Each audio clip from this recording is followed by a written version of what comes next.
Shalom semua. Shalom. Baik, siap belajar firman Tuhan pagi hari ini? Ya. Hari ini kita mau belajar dari satu tema yang saya dapat berjudul Just Do It. Bukan duit ya, do it. Ya, boleh ditampilkan? Ya. Kalau kita dengar kalimat ini kayaknya udah familiar. Ini sebuah slogan dari merek sepatu yang terkenal ya, tetapi saya tidak bahas tentang merek sepatu itu. Tapi kita mau belajar tentang just do it. Nah, ada satu cerita di mana ada salah satu orang terkaya di sebuah negeri. Dia meninggal dunia. Ya, dia meninggalkan seorang istri dan 3 anak. Selama hidupnya dia terkenal sangat pelit dan serakah. Mungkin karena itulah dia menjadi sangat kaya. Mungkin ya. Nah, sebelum meninggal dia menulis surat wasiat bahwa dia ingin membawa semua hartanya. Jadi semua hartanya dia mau bawa, saking pelit dan serakah. Nah, cuma karena petinya tidak muat, nah untuk membawa rumah, pabrik, villa, mobil sepertinya tidak mungkin. Akhirnya itu semua dia tinggalkan untuk istri dan ketiga anaknya. Tetapi uang yang ada di bank, yang nilainya sekitar beberapa miliar US dollar, yang menurutnya bisa dibawa muat di dalam peti matinya, dia bilang dia mau bawa. Jadi itu surat wasiat yang ditinggalkan kepada saudara dan istri beserta anak-anaknya. Nah, hal ini sebenarnya membuat istri dan anak-anaknya kesal. Karena harta yang ditinggalkan yang tadi mobil, rumah, villa dan sebagainya selain uang, itu bukan karena si almarhum mengasihi mereka, tetapi karena nggak muat di petinya. Itu yang membuat istri dan anak-anaknya kesal. Nah, singkat cerita tibalah saat penutupan peti. Nah, semua keluarga berkumpul dan saudara-saudara dari almarhum juga berkumpul. Nah, saudara-saudara almarhum yang tahu surat wasiat tersebut itu bertanya kepada istrinya, mana uang yang diminta oleh almarhum agar dimasukkan ke dalam petinya. Nah, sang istri berkata demikian, aku sudah tuliskan dalam selembar cek dan aku sudah masukkan ke dalam saku jasnya, berikut selembar surat bertuliskan, ambil tuh semua duitnya di bank. Nah, sesuatu yang masih belum ngeh ya, ketawanya belakangan. Ya, jadi ada sesuatu yang kita mau belajar tentang just do it. Ya, istrinya ini memang melakukan sesuatu yang diperintahkan sama almarhum suaminya. Tetapi di sini kita mau belajar tentang firman Tuhan just do it. Nah, hari ini kalimat yang simple yaitu just do it. Ya, just do it berbeda dengan obedience kalau saya pelajari dengan cermat. Obedience belum tentu just do it. Tetapi just do it sudah pasti obedient. Ya. Orang yang obedience belum tentu bisa just do it. Karena untuk taat biasanya ada alasan mengapa dia harus taat. Apa yang saya dapatkan dari ketaatan. Tetapi kalau just do it, walaupun gak ngerti, walaupun gak tahu nanti dapat apa, pokoknya just do it. Nah, ini berbeda. Obedience dengan just do it. Nah, banyak kisah di Alkitab itu kalau disimpulkan kisahnya hanya satu kalimat, just do it yang Tuhan mau dari kita. Gak usah pikir panjang, gak usah pikir nanti dapat apa, gak usah pikir nanti terjadinya seperti apa prosesnya, pokoknya just do it. Nah, Yohanes 2 ayat 5 berkata demikian, tetapi Ibu Yesus berkata kepada pelayan-pelayan, lakukan saja apa yang dikatakannya kepadamu. Ini dalam Alkitab versi bahasa Indonesia sehari-hari. Lakukan saja apa yang dikatakannya kepadamu. Sedangkan dalam terjemahan baru, Alkitab terjemahan baru dikatakan, tetapi Ibu Yesus berkata kepada pelayan-pelayan, apa yang dikatakan kepadamu, buatlah itu. Dalam bahasa Inggris diterjemahkan demikian, his mother said to the servants, whatever he tells you, just do it. Jadi, apa yang dikatakan kepadamu, buatlah itu. Nah, ini satu kalimat yang menurut saya powerful. Dari sebuah kalimat ini, just do it, atau buatlah itu, atau lakukanlah itu menghasilkan sesuatu yang besar, karena kuasa Tuhan ada di situ. Yohanes 9 ayat 6-7 ini sebuah kisah Ya, tentang orang yang buta sejak lahirnya. Di situ waktu Yesus sedang lewat, ia melihat seorang yang buta sejak lahirnya. Nah, mungkin Bapak Ibu Saudara pernah dengar kisah ini. Murid-muridnya bertanya kepadanya, "Rabi, siapakah yang berbuat dosa? Orang ini sendiri atau orang tuanya? Sehingga ia dilahirkan buta." Nah, jawab Yesus, bukan dia dan bukan juga orang tuanya, tetapi karena pekerjaan-pekerjaan Allah harus dinyatakan di dalam dia. Nah, ini kalimat pembukanya. Tetapi kita lihat apa yang dilakukan. Apa yang menjadi just do it di dalam ayat tersebut. Di ayat ke-6 dikatakan, setelah ia mengatakan semuanya itu, ia meludah ke tanah dan mengaduk ludahnya itu dengan tanah. Lalu mengoleskannya pada mata orang buta tadi. Ayat ke-7 berkata, dan berkata kepadanya, pergilah, basuhlah dirimu dalam kolam Siloam. Siloam artinya yang diutus. Maka pergilah orang itu, ia membasuh dirinya lalu kembali dengan matanya sudah melek. Jadi kalau kita melihat di sini, waktu Yesus meludah ke tanah, waktu Yesus mengaduk ludahnya itu di tanah dan kemudian mengoleskannya ke mata orang buta tadi, itu belum terjadi apa-apa. Waktu diperintahkan, pergilah orang itu ke kolam Siloam. Kemudian dia pergi, dia membasuh dirinya, lalu kembali dengan matanya sudah melek. Nah, di sini kita melihat mujizat terjadi bukan karena tanah, bukan karena ludahnya, bukan karena air Siloam, tetapi karena ketaatan. Just do it. Nah, di sini kita bisa melihat bagaimana kuasa Tuhan terjadi pada saat kita mau melakukan apa yang Dia katakan buat kita tanpa pikir panjang. Nah, kesembuhannya bukan dari air sungai atau kolam tersebut, ya, tetap bukan juga dari tanah yang bercampur, tetapi dari ketaatannya. Makanya disimpulkan, whatever he tells you, just do it. Apa yang dikatakannya kepadamu, buatlah itu. Itu kisah yang pertama. Nah, kisah yang kedua, ini juga sebuah kisah yang cukup sering kita dengar. Jadi yang pertama tadi, di dalam kisah orang yang buta sejak lahirnya, waktu dia just do it, dia menuai kesembuhan. Hal yang kedua dari 1 Raja-Raja 17. Ya, ini kisah tentang janda di Sarfat, kita udah sering dengar dan saya sudah sampaikan beberapa kali. Jadi sesudah beberapa waktu sungai itu menjadi kering. Dikatakan wilayah tersebut menjadi kering. Sebab hujan tiada turun di negeri itu, artinya air lagi susah. Maka datanglah firman Tuhan kepada Elia, bersiaplah pergi ke Sarfat, yang termasuk wilayah Sidon, dan diamlah di sana. Ketahuilah aku telah memerintahkan seorang janda untuk memberi engkau makan. Itu Tuhan yang suruh. Ya, sesudah ia bersiap, lalu ia pergi ke Sarfat. Setelah ia sampai di pintu gerbang kota itu, tampaklah di sana seorang janda sedang mengumpulkan kayu api. Ia berseru kepada perempuan itu, katanya, cobalah ambil bagiku sedikit air dalam kendi supaya aku minum. Udah tahu lagi kering, air lagi susah, dia minta air. Nah, ketika perempuan itu pergi mengambilnya, ia berseru lagi, cobalah ambil juga bagiku sepotong roti. Perempuan itu menjawab, demi Tuhan Allahmu yang hidup, sesungguhnya tidak ada roti padaku sedikit pun, kecuali segenggam tepung dalam tempayan, dan sedikit minyak dalam buli-buli. Dan sekarang aku sedang mengumpulkan 2-3 potong kayu api, kemudian aku mau pulang, aku mau mengolahnya bagiku dan bagi anakku, dan setelah kami memakannya, kami akan mati. Artinya nggak ada makanan lagi. Tetapi lihat apa yang dilakukan. Ayat 13 berkata demikian. Tetapi Elia berkata kepadanya, janganlah takut, pulanglah, buatlah seperti yang kau katakan. Artinya pulang ke rumah, bikin kuenya, siapkan segala sesuatu. Tetapi Elia bilang, tetapi buatlah lebih dahulu bagiku sepotong roti bundar kecil daripadanya. Dan bawalah kepadaku. Kemudian barulah kau buat bagimu dan bagi anakmu. Sebab beginilah firman Tuhan Allah Israel, tepung dalam tempayan itu tidak akan habis. Dan minyak dalam buli-buli itu pun tidak akan berkurang sampai pada waktu Tuhan memberi hujan ke atas muka bumi. Artinya nggak berhenti-berhenti.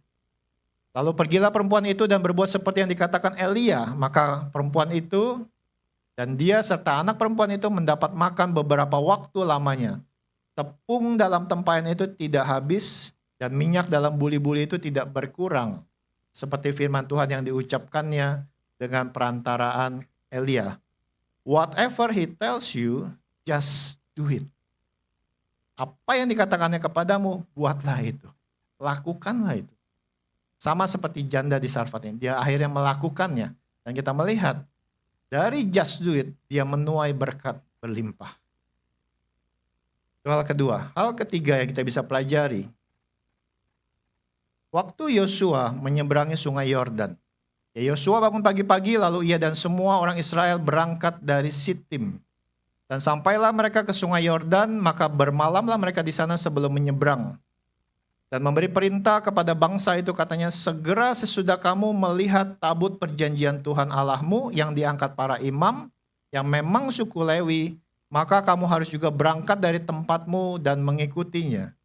Hanya antara kamu dan tabut itu harus ada jarak kira-kira 2000 hasta panjangnya.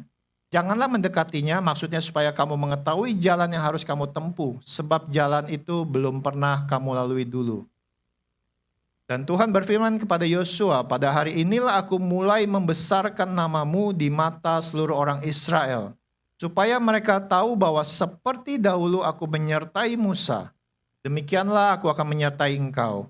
Maka kau perintahkanlah kepada para imam pengangkat tabut perjanjian itu demikian. Setelah kamu sampai di tepi air sungai Yordan, haruslah kamu tetap berdiri di sungai Yordan itu. Segera sesudah kaki para imam pengangkat tabut Tuhan semesta bumi, berhenti di dalam air sungai Yordan, maka air sungai Yordan itu akan terputus. Air yang turun dari hulu dan berhenti mengalir menjadi bendungan. Ini firman Tuhan yang disampaikan. Kita melihat responnya. Segera sesudah pengangkat tabut itu sampai di sungai Yordan dan para imam pengangkat tabut itu mencelupkan kakinya ke dalam air di tepi sungai itu, sungai Yordan itu sebak sampai meluap sepanjang tepinya selama musim menuai. Jadi sungainya waktu itu sedang dalam musim menuai, jadi artinya meluap, airnya itu banyak banget. Maka berhentilah air itu mengalir. Air yang turun dari hulu melonjak menjadi bendungan. Jadi air yang mengalir itu berhenti dan melonjak menjadi bendungan. Jauh sekali di dekat Adam, kota yang terletak di sebelah Sartan, sedang air yang turun ke Laut Araba itu, yakni Laut Asin, itu terputus sama sekali. Lalu menyeberanglah bangsa itu di tentangan Yeriko. Tetapi para imam pengangkat tabut perjanjian Tuhan itu tetap berdiri di tanah yang kering, di tengah-tengah sungai Yordan. Sama seperti kasus Musa waktu membelah laut. Sedang seluruh bangsa Israel menyeberang di tanah yang kering, sampai seluruh bangsa itu selesai menyeberangi sungai Yordan.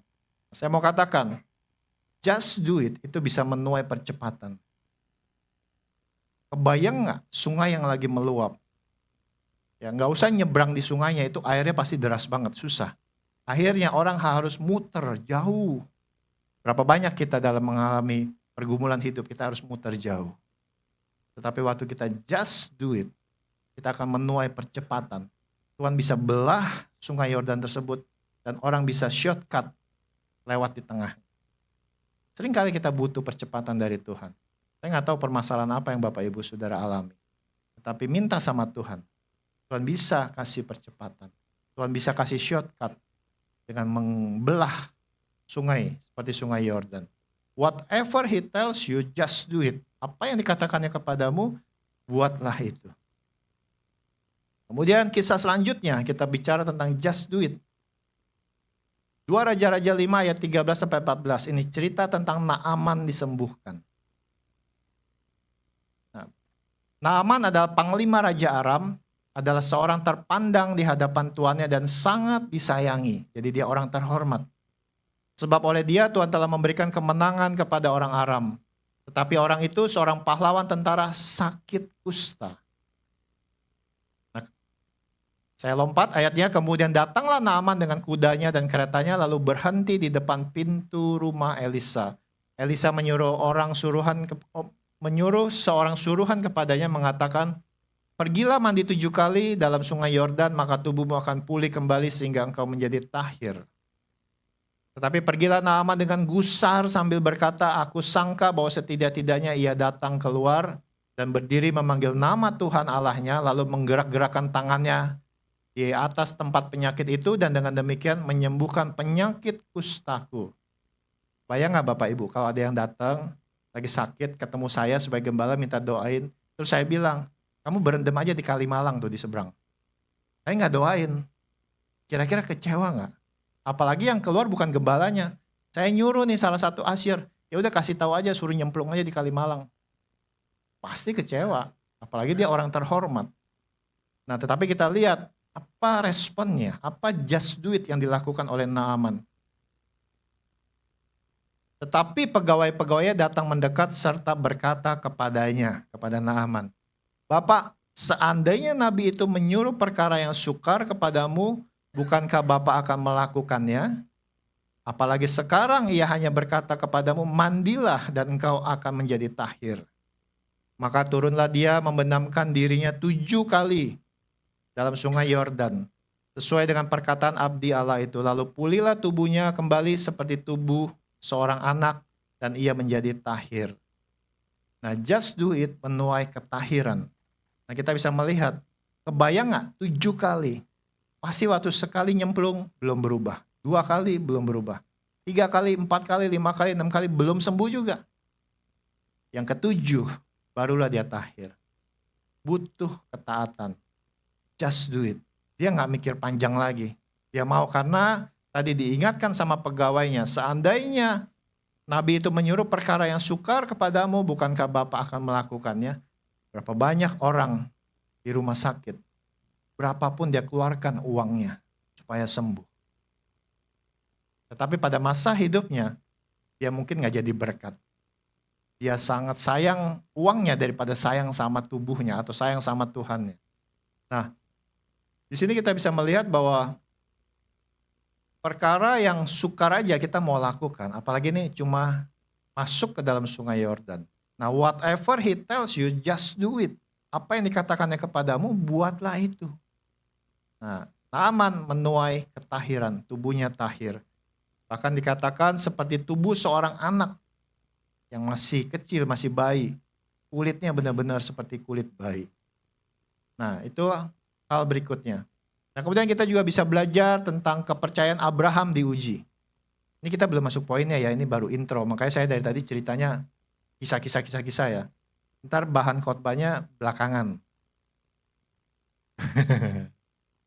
Jadi ini baru kisah beberapa mereka melakukan just do it. Nah, kepercayaan Abraham diuji, perikopnya demikian. Setelah semuanya itu, Allah mencoba Abraham. Ia berfirman kepadanya, Abraham. Lalu sautnya, ya Tuhan.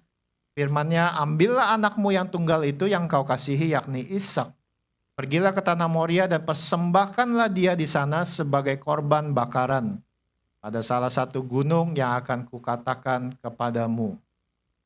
Keesokan harinya, pagi-pagi bangunlah Abraham, ia memasang pelana keledainya dan memanggil 2 orang bujangnya beserta Ishak anaknya. Ia membelah juga kayu dan korban bakaran itu, lalu berangkatlah ia dan pergi ke tempat yang dikatakan Allah kepadanya. Nah, ini sesuatu yang tidak mudah. Waktu kita dengar suara Tuhan, ambillah anakmu, tunggal lagi satu-satunya, yang kau kasihi, yakni Ishak. Pergilah ke tanah Moria dan persembahkanlah dia di sana sebagai korban bakaran, dijadiin grill barbecue.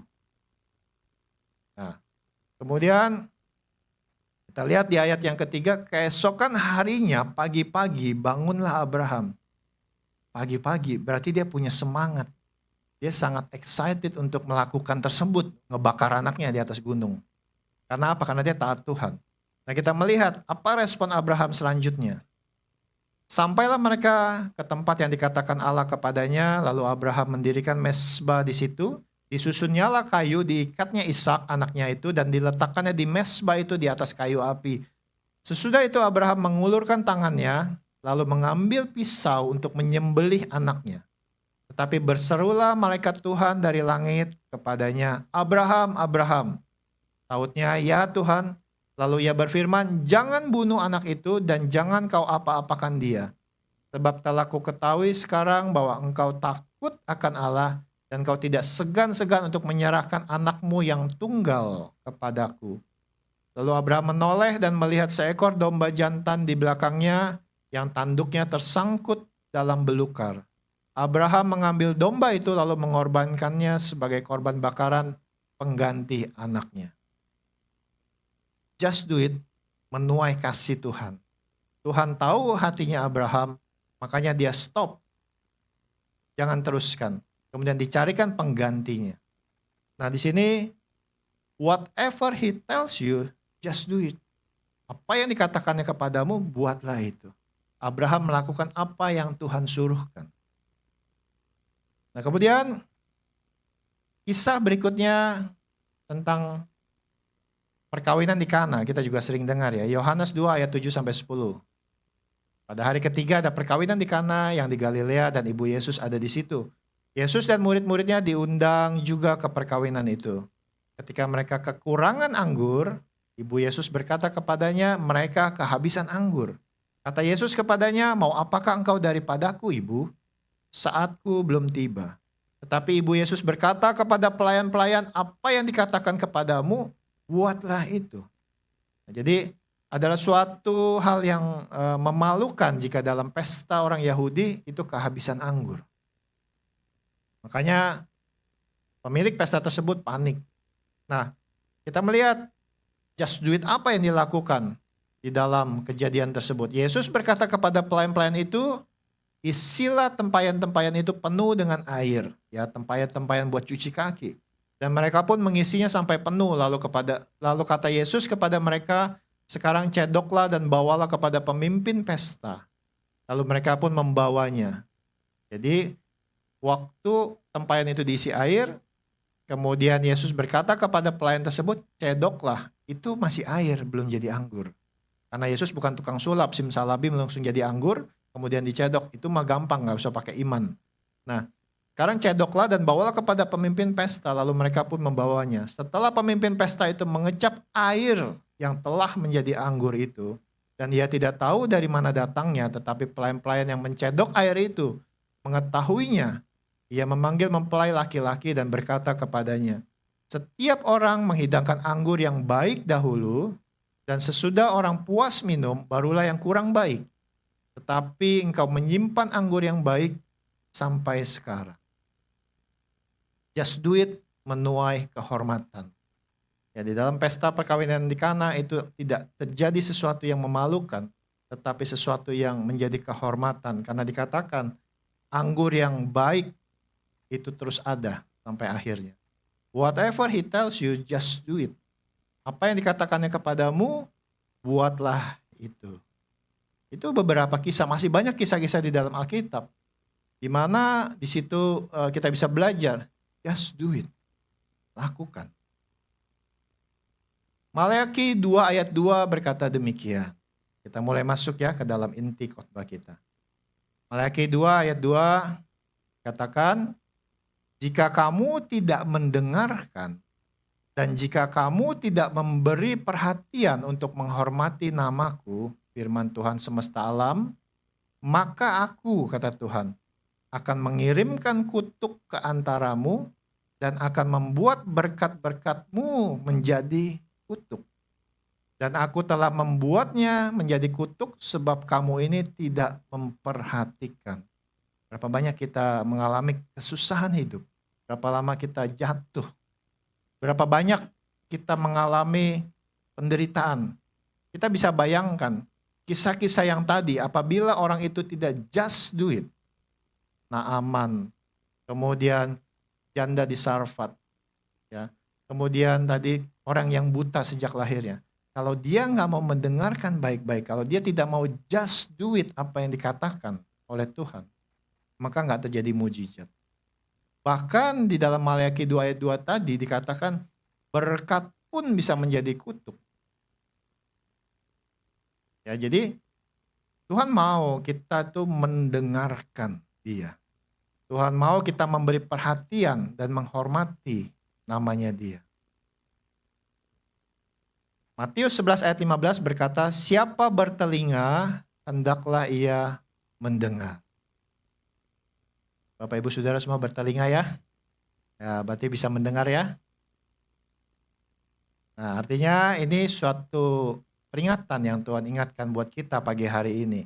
Yuk kita mendengarkan, kita memberi perhatian. Bahkan perhatiannya itu sifatnya karena kita menghormati Tuhan. Kita dengarkan baik-baik. Ya, maka dia tidak akan mengirimkan kutuk di antara kita dan akan membuat kita menerima berkat-berkat kita. Kalau saya bisa balik ayat Maleakhi tadi. Aku telah membuatnya menjadi berkat sebab kamu memperhatikanku. Jadi itu kuncinya di situ. Nah, mereka melakukannya karena mau percaya, walaupun waktu itu mereka belum mengerti. Ya yang tadi janda di Sarfat, Naaman, orang yang buta dari lahir. Mereka melakukannya karena mau percaya. Walaupun waktu itu mereka belum mengerti. Tetapi dari kisah mereka yang hari ini kita dengar sama-sama, saat ini kita diajar untuk menjadi lebih percaya daripada mereka akan perkataan Tuhan. Karena kita diizinkan mendengar kisah mereka, bagaimana Tuhan melakukan perkara besar dalam kehidupan mereka. Nah, oleh karenanya kehidupan kita sebagai orang percaya haruslah bisa mendidik dan melatih telinga kita dalam hal mendengarkan suara Tuhan. Mendidik dan melatih telinga kita dalam hal mendengarkan suara Tuhan. Artinya kita harus memiliki telinga seorang murid. Alkitab pun mengajarkan kita demikian. Milikilah telinga seorang murid. Jadi dengarkan baik-baik.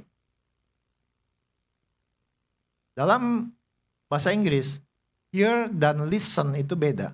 Kalau di kita kan cuma dengar. Hear itu saya dengar suara di depan. Tapi kalau listen itu lebih menyimak.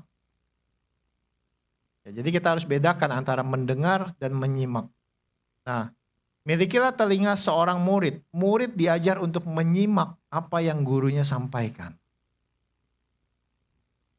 Hal yang pertama kita bisa pelajari, milikilah telinga seorang murid. Hal yang pertama adalah telinga yang selalu dekat. Yesaya 55 ayat 3. Sendengkanlah telingamu,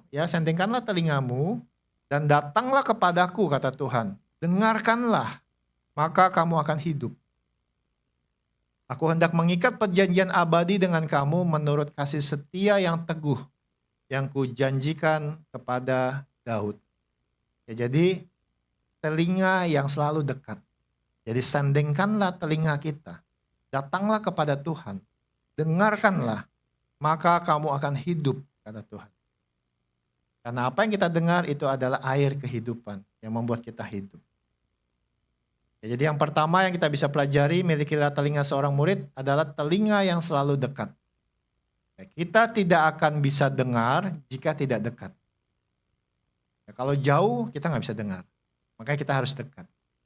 Nah, adakah hari-hari kita setiap hari mau dekat pada Tuhan, mendengar suaranya? Hal yang kedua, telinga seorang murid adalah telinga yang selalu dengar. Karena dekat belum tentu dengar. Saya pernah ke distract. Tiap pagi saya sering dengar firman Tuhan pakai headphone supaya nggak keganggu. Suatu ketika pada saat pakai headphone, ini udah di telinga loh. Ini udah bunyi, udah ada suaranya. Tapi saya ke distract sama orang yang lagi melakukan sesuatu. Akhirnya yang di kuping ini, itu nggak kedengaran sama sekali. Artinya saya nggak menyimak. Jadi dekat itu belum tentu dengar. Nah makanya dikatakan di dalam Roma 10 ayat 17, jadi iman timbul dari pendengaran dan pendengaran oleh firman Kristus. Jadi telinga yang selalu dengar. Ya, dengan iman kita mendengar, kita fokus. Jadi itulah telinga seorang murid, selain dekat tapi dia telinga yang selalu dengar. Kita tidak akan bisa kenal jika tidak dengar. Ya, jadi telinga yang harus dengar. Nah, hal yang ketiga telinga seorang murid adalah telinga yang mengenal suaranya. Dalam 1 Yohanes 2 ayat 3 dikatakan demikian, dan inilah tandanya bahwa kita mengenal Allah, yaitu jikalau kita menuruti perintah-perintahnya. Barang siapa berkata aku mengenal dia tetapi ia tidak menuruti perintahnya, ia adalah seorang pendusta dan di dalamnya tidak ada kebenaran. Tetapi barang siapa menuruti firman-Nya, di dalam orang itu sungguh sudah sempurna kasih Allah. Dan dengan itulah kita ketahui bahwa kita ada di dalam Dia. Barang siapa mengatakan bahwa ia ada di dalam dia, ia wajib hidup sama seperti Kristus telah hidup. Jadi telinga yang mendengar suaranya. Artinya kita tahu suara Bapa kita. Sama seperti misalnya saya dan istri. Suatu ketika istri telepon, saya tahu itu suara istri saya. Karena saya mengenalnya. Makanya bangunlah pengenalan akan Tuhan. Hingga kita tahu suara Tuhan setiap hari yang berbicara bagi kita. Jadi dikatakan, barang siapa berkata aku mengenal dia. Kalau setiap Bapak Ibu Saudara berkata, saya kenal Tuhan, saya kenal Yesus. Tetapi ia tidak menuruti perintahnya. Artinya nggak bisa just do it seperti yang tadi. Ia adalah seorang pendusta. Dan di dalamnya tidak ada kebenaran. Jadi kita dididik pada saat kita mendengar suaranya dan kita kenal suaranya, lakukan just do it. Gak usah tanya lagi karena kita udah kenal suaranya. Kita tahu Tuhan yang sedang berbicara. Jadi kalau kita tidak menuruti, kita gak bisa just do it, kita ada seorang pendusta. Dan di dalamnya tidak ada kebenaran. Jadi barang siapa mengatakan bahwa ia ada di dalam Yesus, ia wajib hidup sama seperti Kristus yang telah hidup. Ya, jadi kita harus hidup seperti Kristus. Nah kemudian jika kita sudah mengenalnya, maka kita sudah seharusnya percaya perkataannya. Kita kan udah kenal, kalau udah kenal pasti harusnya percaya. Karena saya udah kenal istri saya berpuluh tahun, berarti saya harus percaya apa perkataannya. Hal keempat, telinga seorang murid adalah telinga yang selalu percaya. Amsal 3 ayat 5-6. Percayalah kepada Tuhan dengan segenap hatimu dan janganlah bersandar kepada pengertianmu sendiri. Akuilah dia dalam segala lakumu, maka ia akan meluruskan jalanmu. Kebayang gak kalau tadi, kisah-kisah yang di atas tadi, kalau dia bersandar pada pengertiannya sendiri. Ngapain gue mesti nyemplung ke sungai Yordan? Ngapain gue harus membasuh mata gue yang udah dilumpurin itu ke dalam kolam Siloam? Maka gak akan terjadi sesuatu kalau dia bersandar pada pengertiannya sendiri. Makanya pada saat kita sudah percaya sama suara Tuhan, just do it. Just do it. Jadi 4 hal yang kita bisa pelajari di sini. Milikilah telinga seorang murid. Ada pertama telinga yang selalu dekat. Yang kedua adalah telinga yang selalu dengar. Karena dekat belum tentu dengar. Yang ketiga adalah telinga yang mengenal suaranya. Ini perlu dilatih kita mengenal suaranya Tuhan. Yang keempat artinya telinga yang selalu percaya. Kalau kita sering mendengarkan suara Tuhan. Kalau saya sering mendengarkan suara salah satu dari kita di sini misalnya. Pastor Robertus misalnya, saya akan lebih mengenal dia, saya sudah tahu itu suaranya Pastor Robertus. Ya, jadi 4 hal yang kita pelajari hari ini untuk memiliki telinga seorang murid. Nah, Filipi 4 ayat 9 sebagai ayat penutup, dan apa yang telah kamu pelajari, dan apa yang telah kamu terima, dan apa yang telah kamu dengar, dan apa yang telah kamu lihat padaku, lakukanlah itu, just do it. Maka Allah sumber damai sejahtera akan menyertai kamu. Saya mau bilang, damai sejahtera itu adalah harta yang paling tinggi. Karena itu gak dimiliki oleh orang dunia. Karena itu adalah warisan yang Tuhan Yesus sendiri berikan. Damai sejahtera aku berikan kepadamu. Damai sejahtera yang aku berikan kepadamu tidak sama seperti damai sejahtera yang dunia berikan. Itu yang paling tinggi. Uang itu adalah berkat yang paling rendah sebenarnya. Karena uang disejajarkan dengan mamon. Orang banyak uang belum tentu punya damai sejahtera. Tapi kalau orang punya damai sejahtera, walaupun uangnya terbatas, tapi dia memiliki sukacita karena ada damai sejahtera.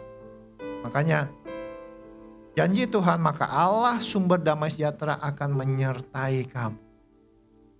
Ya makanya, lakukanlah, just do it. Gak usah pikir panjang, tetapi kita memang harus latih, kita harus punya 4 telinga yang tadi dikatakan. 4 ciri telinga, yaitu telinga seorang murid. Baik, itu yang saya bisa sampaikan pada pagi hari ini. Bapak Ibu Saudara belajar sesuatu? Puji Tuhan. Ya, saya berharap setiap kita memiliki kehidupan yang semakin hari semakin berubah. Kehidupan yang semakin diubahkan Tuhan, kehidupan yang semakin diberkati, kehidupan yang semakin berdampak, bahkan berkat yang kita terima itu pun juga akan menjadi saluran buat orang-orang di sekeliling kita. Baik, Tuhan Yesus memberkati. Mari kita bersatu dalam doa. Bapa di surga, kami mengucap syukur buat firman Tuhan yang boleh kami terima pada pagi hari ini. Biarlah itu boleh menjadi rema dalam kehidupan kami Tuhan. Mampukan umat-Mu di tempat ini, di NIC ini menjadi pelaku firman. Hingga sungguh Tuhan, hidup mereka boleh diubahkan. Hidup mereka boleh penuh dengan kasih-Nya Tuhan. Bahkan hidup mereka boleh penuh dengan kuasa-Nya Tuhan. Just do it. Yang pagi hari ini kami pelajari, biarlah itu juga boleh kami lakukan di dalam kehidupan kami sehari-hari, dan kami banyak menuai hal-hal yang baru yang tidak pernah kami lihat, hal-hal yang baru yang tidak pernah kami pikirkan, yang tidak pernah kami dengar, dan itu akan dikerjakan Tuhan di dalam kehidupan kami jauh lebih besar daripada doa-doa yang kami naikkan, dari apapun yang kami pikirkan. Terima kasih Bapa, berkati umat-Mu di tempat ini, sayangi mereka, berkati mereka, jagai mereka. Terima kasih Bapa, hanya di dalam nama Tuhan kami Yesus Kristus kami sudah berdoa dan mengucap syukur. Haleluya. Amin.